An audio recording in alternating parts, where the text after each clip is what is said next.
ঠাকুর দাদার এখন থেকে একটা নতুন ডিউটি যোগ হয়েছে, নাতনিকে স্কুলে দিয়ে আসা আর নিয়ে আসা।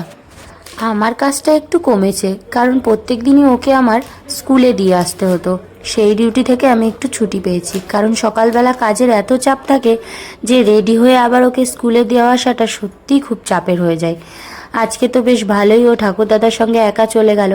আর এই প্রথম দিন ও একা একা স্কুলে গেল, মানে প্রত্যেক দিন আমি ওকে দিয়ে আসি কিন্তু আনতে যাই না। আজকে আর যাওয়া লাগেনি, তাই জন্য আমি আজকে ঘরগুলোকে সুন্দর করে মুছে নিচ্ছি। আর আজকে রান্না করেছিল আমার মা এই যে বাঁধাকপির তরকারি আর হচ্ছে সব রকম সবজি দিয়ে একটা ঝোল। আর এই তরকারিটা কিন্তু আমার মা ভীষণ সুন্দর বানায়, খুবই সিম্পলভাবে বানায়, কোনো রকম মশলা দেয় না। আর এই গরমে কিন্তু এরকম হালকা খাবার খেতে বেশ ভালোই লাগে। আমি আমার কাজ কমপ্লিট করে নিয়ে একবারে স্নান করে নিয়েছি, যেহেতু আমাকে পুজো দিতে হবে সেই জন্য।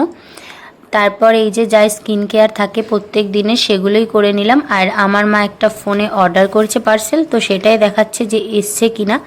তারপর স্নান টান করে আমিও রান্না করে নিয়েছিলাম পটল দিয়ে, আলু দিয়ে আর পনির দিয়ে তরকারি। তারপর চলে গেছিলাম একটু ছাদে গাছে জল দেওয়া হয়নি, তাই সেইটাই গাছে জল দিচ্ছিল আমার বর। সামনে ফুচকা এসেছিল, তাই বাড়িতে নিয়ে এসেছিলাম ফুচকা। তো তারপর আমরা ফুচকা খেয়ে নিলাম। চলো বাই, দেখা হবে নতুন ভিডিওতে।